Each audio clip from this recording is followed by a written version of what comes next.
欢迎来到 Hangouts with Glossika.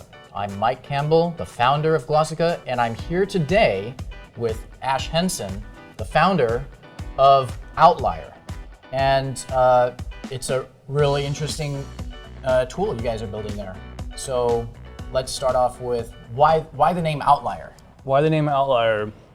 Outlier basically is a statistical concept, and it just means very, very different from norm. So we make products that are so incredibly awesome that they're really out there. All right, so of course, so said every founder. So same with us. Yeah.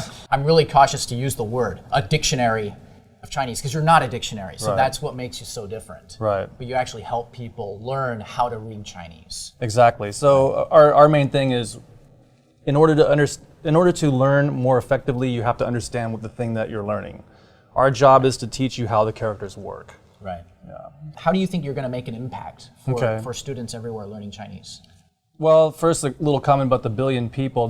Most of those are native speakers of Mandarin, right? Which puts them, that gives them a huge leg up on people that aren't. Right. We actually have a whole video on YouTube explaining the differences between native and non-native learners of characters and why it's so much harder for the non-native. Okay. But why a need? Well, because there's an incredible amount of misinformation about characters on the internet and elsewhere. And what we want to do is take the results of cutting-edge paleography, which is the origin and study the origin and evolution of the script, and boil this thing down into something useful for the average learner, right? So paleography, paleo means ancient. Old stuff. And graphy just means the writing system. So, I mean, Chinese comes from an ancient form of writing. Exactly. And now it's turned into a standardized stroke-by-stroke order. Exactly. And there is order to the madness. To the madness, yeah. Okay. It's not always easy to see, but actually this is something that's amazed me from, I go back to when I was learning characters for the first time, like literally 25 years ago, and I did it the way the Chinese do. I would sit down and write the strokes. I'd write it by stroke over and over. I have stacks of notebooks this high, still in Austin. Me too. And it was amazingly inefficient and a terrible way of learning. I mean, Chinese people can get away with it because they already speak fluent Chinese. People aren't using these traditional dictionaries anymore. Right. And so is there something like, what I would like to know is, why are you so keen on debunking this whole radical as a notion. teaching tool? Well, first of all, radicals are not part of the actual structure of a character. What component in a character is a radical is large. I mean, not 100% random, but it's largely random. And the term itself leads people to think characters in terms of radical plus other stuff. And we really want to get people away from thinking about characters in terms of radical plus other stuff. For the average Chinese speaker, they don't need to know this stuff, okay? It's not crucial for them to know it. But as a non-native speaker of Chinese, you don't want to learn Chinese characters in a way that, oh, I can get there if I work hard enough. You want to learn them in a way that you're suffering the least amount of pain and suffering along that path, and you're taking the shortest path possible, and that's what we're doing. For instance, native Chinese speakers have an intuition about Chinese characters. They can look at characters they don't know, and they have an intuition about it might mean this or it might sound like that. Okay. Right. What we're doing is giving you that intuition from day one. Okay. Because we explain to you, this part's giving the sound, this is how it's giving the sound, this part's giving meaning, this is how it's giving meaning.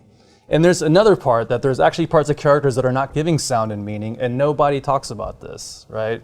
We actually point all these things out and tell you why it's not giving a sound and meaning and what these parts are, so that you don't erroneously attach a sound or meaning to it, thereby putting noise into your learning system. When you do it the hard way, basically you get this intuition after you've learned 1,000 characters, right? But you really need that intuition before then. There's a lot of characters whose sound relationships have been obscured through sound change over thousands of years. And we can actually point to you and say, no, this is the sound component, even though it might not look like that's what it is, but that's what it is.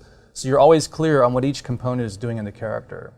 And when we add the system level data, there will actually be sound formulas that show you how these sounds vary. And if you learn this sound formula, you can it literally opens your eyes to a bunch of new possibilities.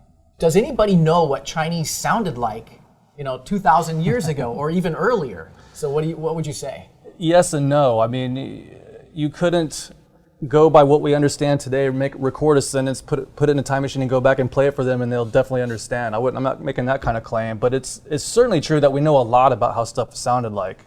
You have things like we have rhyming books from those times and we know which characters rhyme, which are different from the way they rhyme at later periods.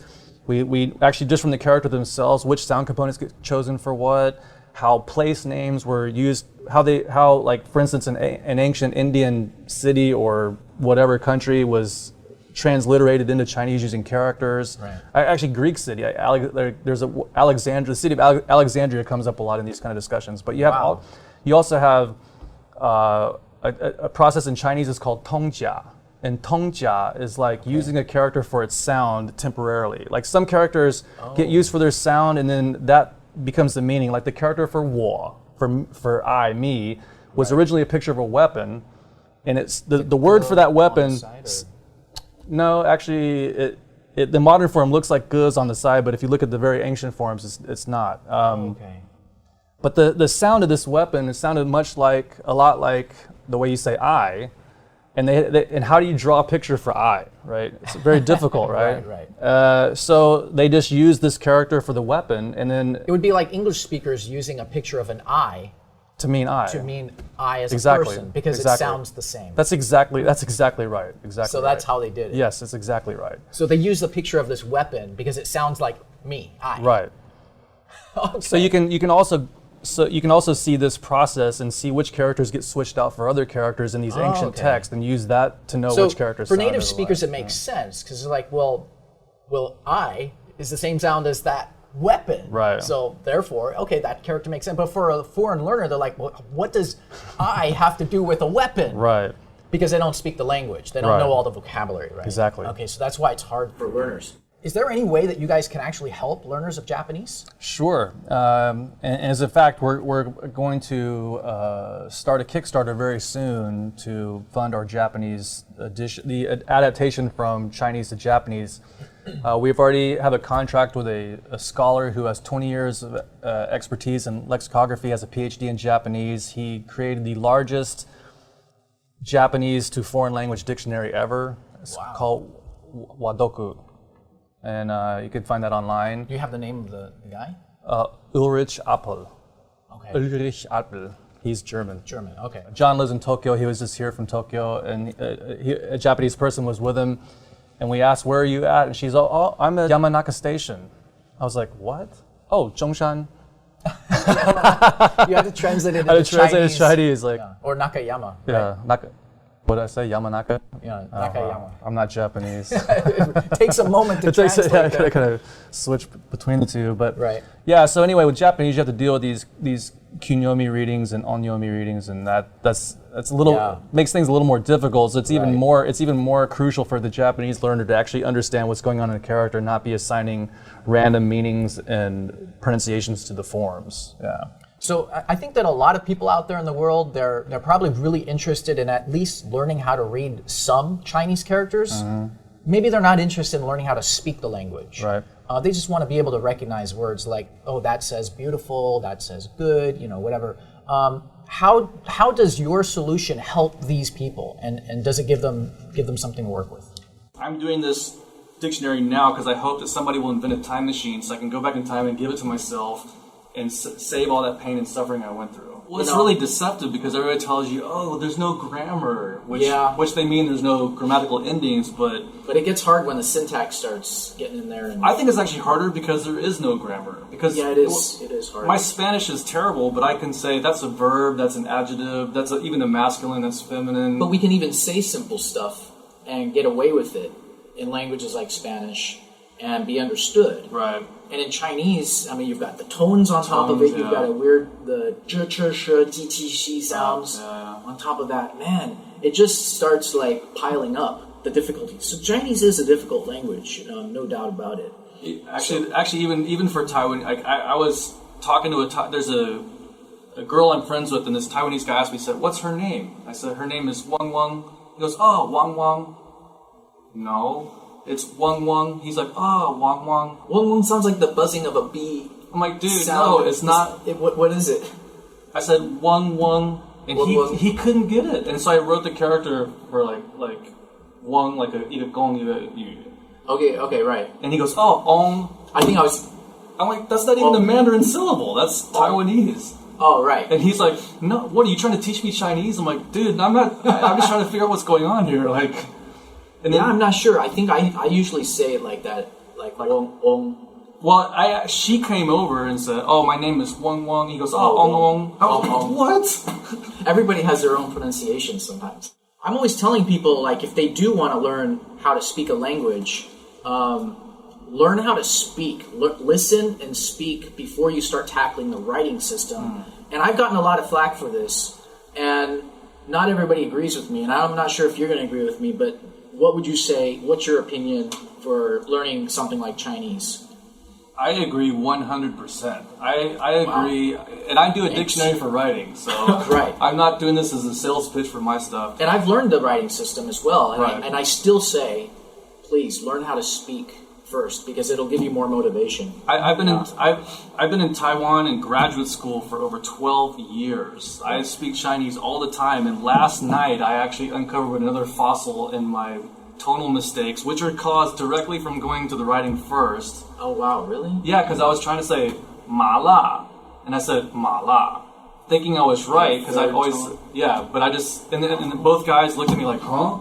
I'm like, uh-oh, there's a fossil. And he said, oh, you're trying to say ma la. I was like, oh, another one, yeah. So that happens to me all the time. Well, it comes from starting with writing and not starting with sound. If I would have learned the word ma la by listening to it and then copying it over and over, and then once I got it down, then I go figure out how to write it. You learn the writing later, yeah. I mean, case in point, the English word iron. Like, I know people from Italy, from Germany, from China, from they all everywhere. Say it wrong. They all say iron. Iron. They all say iron. But you still understand. Well, I understand, but if you would have heard the word iron and then mimic the word iron, and then you see it written, you're not going to go around saying I run. Right. I run sounds like I run. Right. I've heard some criticism. I've asked around, and some people have told me that your stuff is overly academic and scholarly, and just too hard for beginners. So I'm kind of curious, are you guys trying to revolutionize education? Is it the most effective way to learn how to read Chinese? Is that your goal? Or are you just trying to make something that is user-friendly? And how do you address the absolute beginner? As far as the being too academic, we actually split the dictionary into two parts. We have the essentials version, which gives you the absolute minimum amount of information you need in order to actually master a character form. So you're not going to be bombarded with stuff you don't want. It's just really just the information you need. It explains what the form is, explains what each component is doing. It gives you a stroke diagram. It gives you a meaning tree, so it boils the meanings down to the absolute minimum meanings you need to know, and then it tells you the logical relationships between these meanings. So all of that's designed to go by the rules of effective memory, right? It can be used by the absolute beginner. So when I learned that maybe a specific component, you know that I've seen that, and then the next stuff that starts showing up, it might actually start recycling parts, right? Kind of permutation of the parts. Well, we could do that, but we don't. Right now, we're just doing passive data. Like, this is just part of Plico, so Plico would have to do that. Eventually, we'll do our own app that will actually help you learn. But what we're doing right now is the foundation. Everything else will be built on that. Right. So Glossika could probably do that with our data. Yeah, I mean, we use that permutation process for syntax, and I've seen pretty good results with that. So it's that's why I'm kind of interested in how you guys are doing that. But as far as this being too academic, you actually have to pay extra money and get the expert edition to get the so-called academic. Well, it's academically sound data. So I like to say our system is simple enough for a beginner and it's profound enough for an advanced learner or a sinologist even.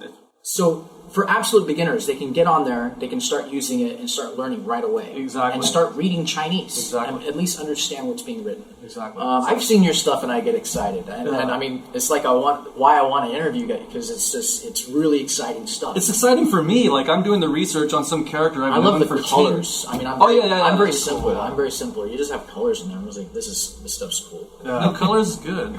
Yeah. But actually, you're talking about it shows the simplified character when it comes. But you show it split up, and I love that. Yeah. But I actually use that method myself for learning calligraphy. Like there's a lot of like 草书forms that if I don't write it on top of the 楷书, I have like no idea what the connection is. Right. So I actually came up with it on my own initially just for myself to learn. Now that you mention that, there's like a whole another world of Chinese that I've never even attempted. Wu Zhonggao is a calligrapher, right? People will pay him literally like thousands of US dollars to go.